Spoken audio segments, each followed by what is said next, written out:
నిజామాబాద్, కామారెడ్డి జిల్లాల్లో అర్ధరాత్రి కురిసిన అకాల వర్షం అన్నదాతలను కోలుకోలేని దెబ్బతీసింది. ఈదురుగాలు, వడగండ్ల వానతో ఆరుగాలం కష్టపడి పండించిన పంట చేతికి అందకుండా పోయింది. ముఖ్యంగా వరి, మొక్కజొన్న, నువ్వుల పంట నేలపాలైంది. ప్రభుత్వం సర్వే చేయించి దెబ్బతిన్న పంటలకు నష్టపరిహారం అందించాలని రైతులు డిమాండ్ చేస్తున్నారు. వడగండ్ల వానతో వందలాది ఎకరాల పంటలు నష్టపోయామని రైతులు ఆవేదన వ్యక్తం చేస్తున్నారు. ఇదే అంశంపై మరింత సమాచారాన్ని మా ప్రతినిధి రవీందర్ అందిస్తారు. అర్ధరాత్రి నిజామాబాద్, కామారెడ్డి జిల్లాలో కురిసినటువంటి భారీ వర్షానికి రైతాంగం తీవ్ర ఇబ్బందులు ఎదుర్కొన్నది. ఇటు ఆరుగాలం కష్టపడి పండించినటువంటి పంట చేతికొచ్చే సమయానికి వడగళ్ల వాన, ఈదురు గాలులతో కూడినటువంటి భారీ వర్షం కురవడంతో రైతాంగానికి పెద్ద దెబ్బ తగిలిందని చెప్పవచ్చు. క్షేత్రస్థాయిలో ఇవాళ పంట నష్టం డ్యామేజ్ ని అంచనా వేయడంలో ప్రభుత్వ యంత్రాంగం ఇప్పటికీ గంటలు గడిచిన క్షేత్రస్థాయిలో ఫీల్డ్ లెవెల్లో రాకపోవడం, ముఖ్యంగా రైతాంగానికి భరోసా కల్పించడంలో ప్రభుత్వ యంత్రాంగం ఇక్కడ ఉమ్మడి నిజామాబాద్ జిల్లాటువంటి ప్రజాప్రతినిధులు నిమ్మకు నీరెత్తినట్టుగా స్పష్టంగా కనబడుతుంది. ఫీల్డ్ లెవెల్లో ఇవాళ వేలాది ఎకరాల క్రాప్ డ్యామేజ్ జరిగింది. పూర్తి స్థాయిలో అధికార యంత్రాంగం వస్తారు, తమను ఆదుకుంటారు అనుకుంటే ఎక్కడ కూడా పరిస్థితి కనబడుతుంది. మనం చూస్తున్నటువంటి విజువల్లో ఇది నువ్వు పంట, ముఖ్యంగా తెల్ల నువ్వు. ఈ క్రాప్ పూర్తి స్థాయిలో డ్యామేజ్ అయింది, నేలకు ఒరిగింది. ఈ దశ అత్యంత కీలకమైన దశ. ఇది పొట్ట దశలో ఉన్నట్టుగా స్పష్టంగా మనకు కనబడుతుంది. ఇంకొక 5 నుంచి 6 రోజులైతే క్రాఫ్ చేతికి వచ్చి పూర్తి స్థాయిలో ఒక షేప్ను తయారయ్యే ఆ పరిస్థితి కనబడుతుంది. కానీ నేల మట్టం కావడంతో ఎందుకు పనికి రాకుండా పోయింది.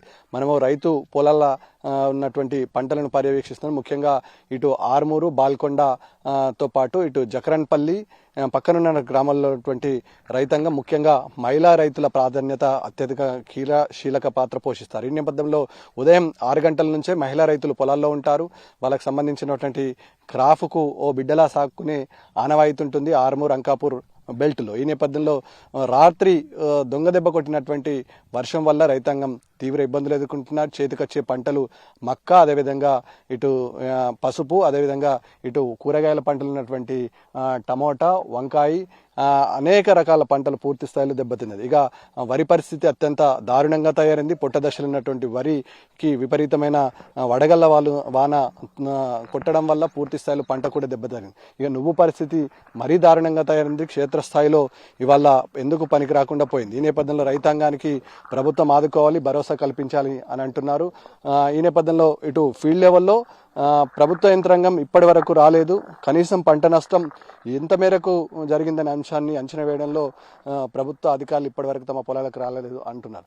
ముఖ్యంగా ఇటు ఆర్మూర్ పరిసర ప్రాంతాల్లో మహిళా రైతులు సాగు చేస్తున్నటువంటి వ్యవసాయ క్షేత్రంలో అమ్మ చెప్పండి, ఎంత మేరకు పంట నష్టం జరిగింది, ఏ పంటలు వేశారు, ఏంది పరిస్థితి? ఎక్కడ చూసినా ఇవాళ నేల మట్టమైనటువంటి పంటలు కనబడుతున్నాయి కదా, ఎంత డ్యామేజ్ అయింది, ఏంది పరిస్థితి? ఒక్క బియ్యడు నువ్వు 15 రోజులు అయితే చేతికొస్తుంది. చేతికొచ్చేదాన్ని తెల్లని దాకా వర్షం భారీగా వడగాల్పులతోని వర్షంతోనికి పడి మొత్తం నేల కొరిగింది. అది ఇప్పుడు ఇత్తు పోసే టైంలో ఏమీ లేకుండా పోయింది. దిగుబడి రాదు మాకు. మొత్తం నష్టపరిహారమే. ఒక బియ్యడు మక్క పెట్టినాము, ఆ మక్క కూడా మొత్తం మురిగిపోయింది. అది కూడా ఇత్తు కూడా శుభపోతుంది, మంచి లాభం రాదు, నష్టమవుతుంది. ఇక్కడ బెండ చెట్లు, బీర చెట్లు, దోస చెట్లు, టమాటా, వంకాయ ఇవన్నీ వేసాం. ఏది చేతికి రాదు. మేము పెట్టిన పెట్టుబడి కూడా మా చేతికి దిగుబడి రావడం లేదు. కాపోళ్ళము ఇవన్నీ చిన్ననాడు సంటి పిల్లని సాదినట్టు సాది మేము ఇవన్నీ వేసి చేతికొచ్చే టైంలో రాకుంటే మాకెన్ని బాధలు అవుతాయి. మేము పెట్టిన నష్టపరిహారం మాకు ఎవరిస్తారు? ఇవన్నీ మాకు గవర్నమెంట్ భరించాలని మేము అర్థిస్తున్నాం. దాదాపుగా ఎక్కడ చూసినా ఇదే విధంగా కనబడుతుంది. ఇంకొక 15 రోజులు అయితే పంట చేతికి వస్తుంది. మీ పొలాల్లో ఎన్ని ఎకరాలు ఉండి ఎంత మేరకు పంట డ్యామేజ్ అయింది? మీరు ప్రభుత్వానికి ఏమని డిమాండ్ చేస్తారు? మాది ఇప్పుడు యాక్చువల్ గా 4 ఎకరాల పొలము, అది అడ్డం పడుతుంది.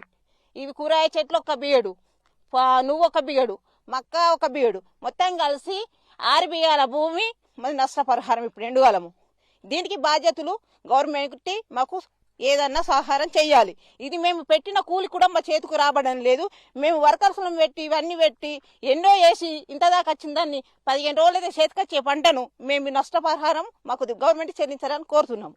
చెప్పండి అమ్మా, ఏ పంట నష్టం జరిగింది? దాదాపుగా ఎటు చూసినా అదే పరిస్థితి కనబడుతుంది కదా, ఏంది పరిస్థితి? సార్ ఎప్పుడైనా కానీ ఇదే బాధ ఉన్నది. వర్షాకాలము వర్షాలు ఇప్పుడు ఎండాకాలం కూడా వర్షాలు పడుతున్నాయి సార్. ఎప్పుడు వస్తాం మేము పనికి, కూరగాయలు కూడా చేతికత్తలేవు, వంకాయ, టమాటా అన్ని పోతున్నాయి, దోసకాయలు అవన్నీ పెట్టినాం, బీరకాయలు చేతికత్తలేవు. ఎప్పుడు వస్తామా గడ్డి చూడు ఇవి ఆనకు అస్సలు మక్క వడుడే కింద పడిపోయింది మొత్తం వండుకున్న పొలము ఇవన్నీ ఇది సార్ ఇక. ముఖ్యంగా ప్రభుత్వ యంత్రాంగం క్షేత్రస్థాయిలో పరిశీలన చేయాల్సింది ఉంటుంది. ఇప్పటికీ ప్రభుత్వానికి సంబంధించిన ప్రజాప్రతినిధులు కానీ ఏఓలు కానీ అగ్రికల్చర్ సెక్టర్కి సంబంధించినటువంటి క్లస్టర్ల మాదిగా విభజించినటువంటి అధికారులు ఏ ఒక్కరు కూడా ఫీల్డ్ లెవెల్ వల్ల పంట నష్టాన్ని అంచనా వేయలేరు. ముఖ్యంగా రైతాంగం అనేక ఇబ్బందులు ఎదుర్కొంటుంది. అనాదిగా రేవంత్ రెడ్డి సర్కార్ వచ్చిన కాడి నుంచి ఇవాళ ఎరువులు విత్తనాల కొరత ఒకలా ఉంటే ముఖ్యంగా రైతు బంధు రైతు భరోసా అయ్యాక రైతులను ఇబ్బంది పెడుతున్న సమయంలో ఇవాళ వరుణుడు కూడా రైతులకు ఇబ్బంది పెట్టిన సందర్భం స్పష్టంగా కనబడుతుంది. ఎట్లాగో పంటను కాపాడుకోవాల్సినటువంటి రైతులు ఆ రకంగా ఆ దిశగా అడుగు వేసి ముఖ్యంగా పంటను కాపాడుకుంటున్న సమయంలో ఇవాళ వర్షం వడగళ్ల వాన కురవడంతో రైతాంగం తీవ్ర స్థాయిలో ఇబ్బందులు ఎదుర్కొనేది. ముఖ్యంగా ఫీల్డ్ లెవెల్లో పూర్తి స్థాయిలో పంట నష్టాన్ని అంచనా వేసి రైతాంగానికి ఒక భరోసాని ఇవ్వాల్సిన బాధ్యత ప్రభుత్వం పైన ఉంటుంది. కానీ ఆ రకంగా ఇప్పటి వరకు ప్రభుత్వం తరపున ఏ ఒక్క ప్రకటన చేయలేదు. స్థానికంగా ప్రాతినిధ్యం వహిస్తున్నటువంటి ఎమ్మెల్యేలు కానీ ముఖ్యంగా జిల్లా కలెక్టర్ కానీ ఇక్కడ రైతాంగం ఎదుర్కొంటున్నటువంటి సమస్యల పైన అవగాహన లేకుండా ముఖ్యంగా రైతులు ఎదుర్కొంటున్న ఇబ్బందుల పైన పట్టనట్టు వివరించడం పట్ల రైతాంగం ఆగ్రహం వ్యక్తం చేస్తున్నారు. ముఖ్యంగా కలెక్టర్లు అదేవిధంగా జిల్లాకు సంబంధించినటువంటి అగ్రికల్చర్ అధికారులు క్షేత్రస్థాయిలో పరిశీలన చేసి రైతాంగాన్ని ఆదుకోవాలని డిమాండ్ చేస్తున్న పరిస్థితి ఉమ్మడి నిజామాబాద్ జిల్లా వ్యాప్తంగా స్పష్టంగా కనబడుతుంది. వీడియో అశోక్తో కలిసి రవీందర్ టీ న్యూస్ నిజామాబాద్ జిల్లా.